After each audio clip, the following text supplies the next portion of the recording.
manual phase than we would have planned in order to find a suitable landing area.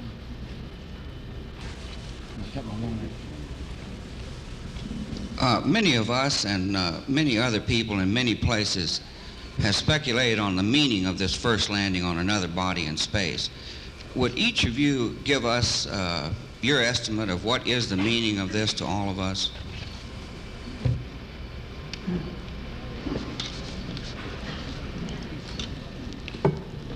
You want to try that? After you. Well, I believe that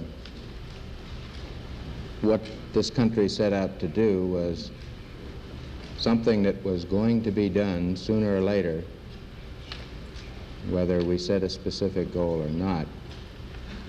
I believe that from the early space flights, we demonstrated a potential to carry out this type of a mission.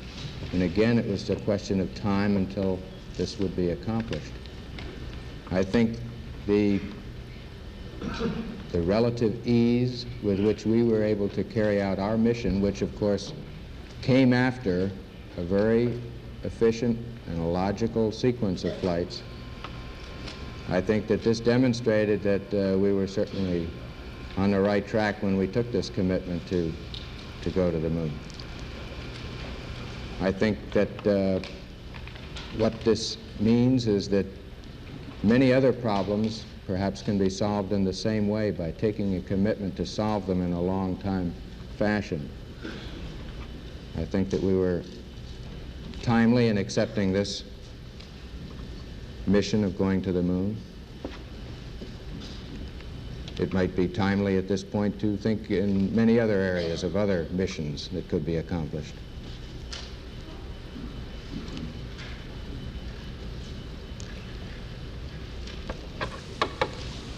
Well, everybody looking at me? Well, to me, there are near and far-term aspects to it. On the near term, I think it's a technical triumph for this country to have said what it was going to do a number of years ago, and then, by golly, do it, just like we said we were going to do it. Not just perhaps purely technical, but also a triumph for the nation's overall determination, will, economy, attention to detail, and 1,001 other factors that went into it. That's short term. I think long term, we find for the first time that man has the flexibility or the option of either walking this planet or some other planet, be it the moon or Mars or I don't know where. And I'm poorly equipped to evaluate where that may lead us to.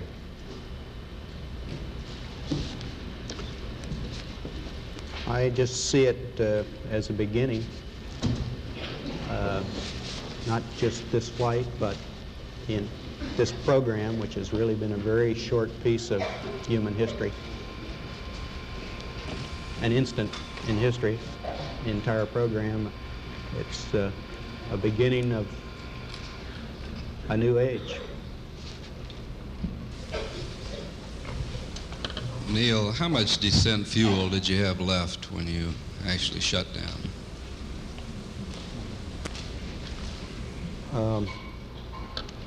My own instruments would have indicated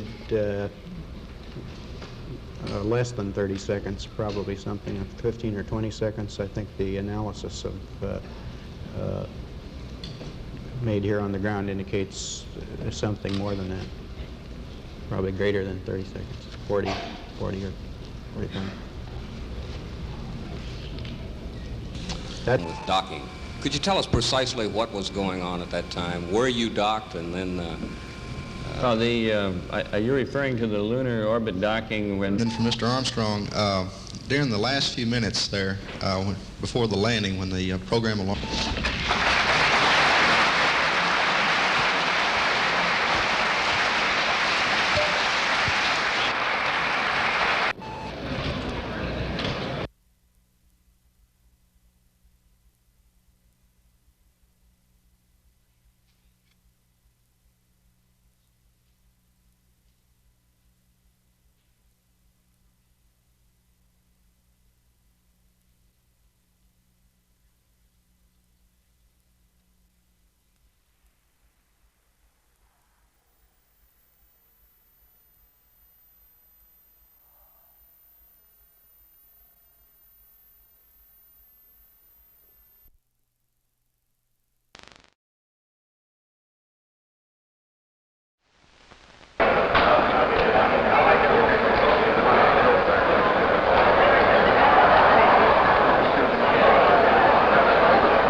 guys just about a second.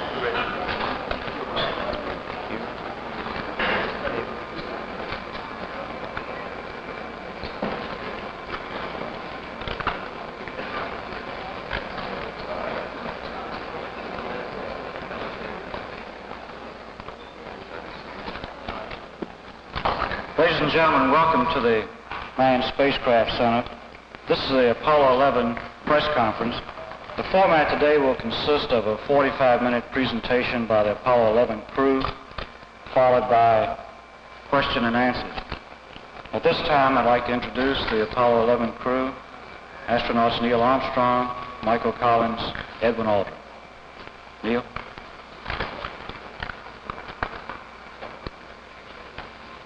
It was our pleasure to have participated in one great adventure.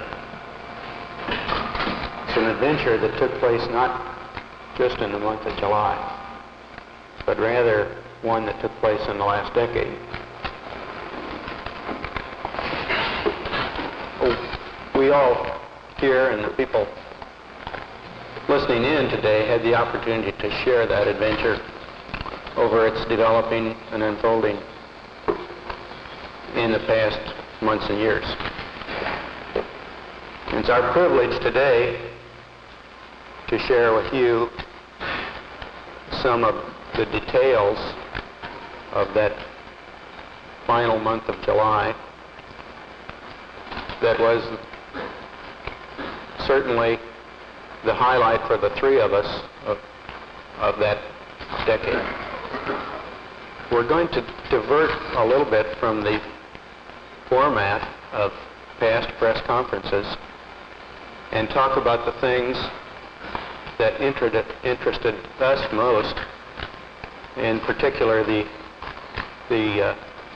things that occurred on and about the moon. We will use a number of films and slides which most of you have already seen, and with the intent of pointing out some of the things that we observed on the spot which may not be obvious to those of you who are looking at them here from the surface of Earth.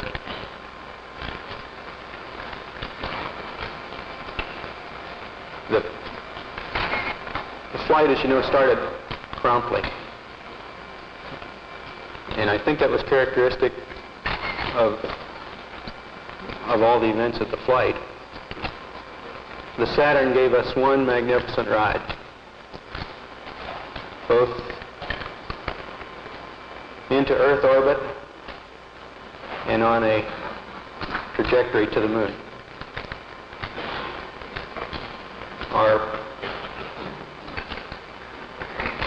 Our memory of that actually differs little from the reports that you have all heard from those previous Saturn V flights, and the previous flights served us well in preparation for this flight in the boost as well as the subsequent phases.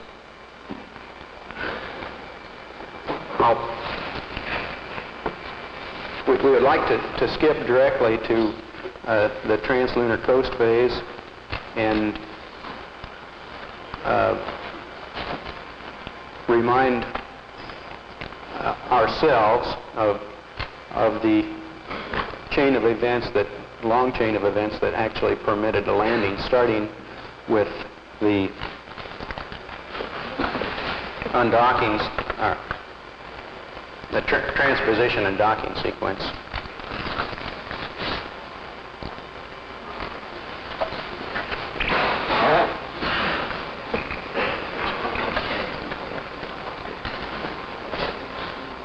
This was our first look at the magnificent machinery which had been behind us up until this point, the booster. Of course, the first and second stages have long since separated, but this shows the LEM nestled inside the third stage, the S4B, after the translunar inject burn. This maneuver was an interesting combination of manual and automated techniques in that we programmed the onboard computer to make the turnaround, and then these final maneuvers were made completely manually. As I approached the LEM, I had an easy time because I had a docking target, which is not too clearly visible here, which allowed me to align the probe and the drogue, which is the dark spot you see on the upper right. During this time, I also checked out the proper vehicle response to my stick inputs, and here shortly you'll see the actual docking somewhat speeded up. There's the point of contact, and in just a second you'll see a second, right there, a second small indication of the retract cycle when the 12 docking latch is made. We made 2 entries into the lunar module. This is our first view of the inside of this.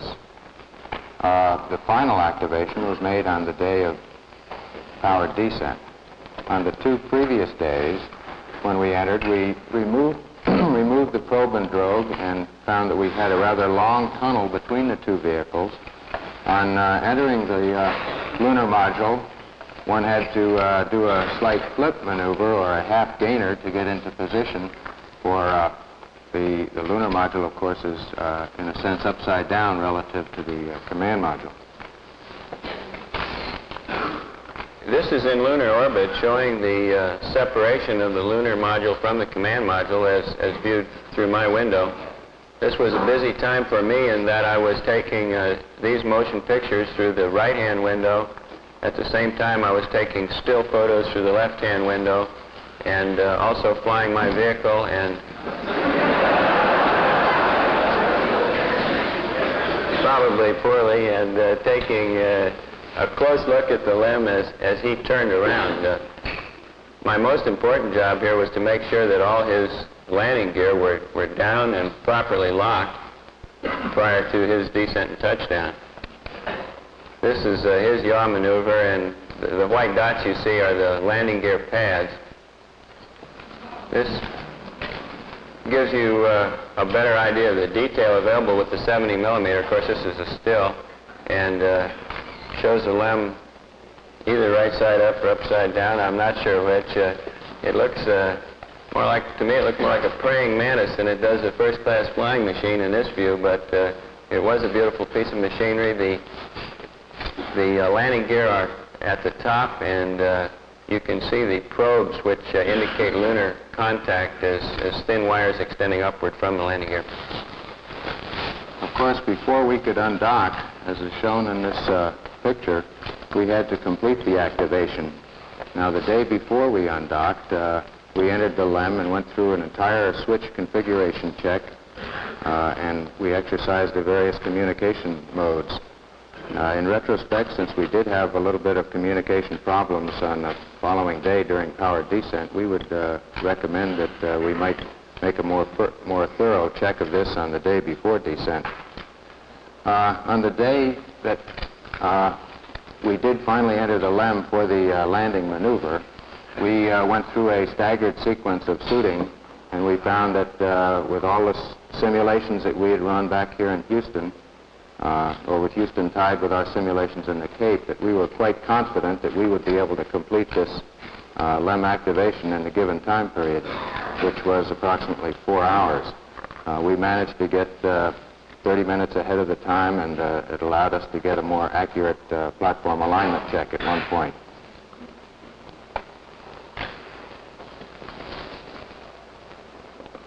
After the undocking maneuver, we went through a brief radar check, and then the command module executed a 2 foot per second maneuver away from us so that we would both be able to independently exercise our guidance system through a star alignment check, which we did following this separation maneuver. Now, this occurred in a vicinity close to the landing site, and you can see at this point the command module is traveling right over the center of our targeted point, is approaching now what we call the cat's paw. Following this separation maneuver, on the backside of the moon, we made a descent orbit insertion, which is slightly over 70 foot per second maneuver that lowers our altitude down to 50,000 feet. We had two guidance systems working for us, and they behaved perfectly. Both of them agreed extremely closely as to the results of this maneuver. Following this, we used the radar to confirm the actual departure rate from the command module. This is a view of the descent trajectory area as viewed through the LEM window during our activation. In the bottom right of the photograph is the crater Maskelyne, and in the bottom center is the mountain called Boot Hill. Immediately above Boot Hill is a small sharp-rimmed crater called Maskelyne W, which was the crater that we used to determine our downrange and cross-range position error prior to completing the final phases of the descent. The landing area itself is in the smooth area at the top of the picture just before we arrive at the shadow, or what's called the terminator.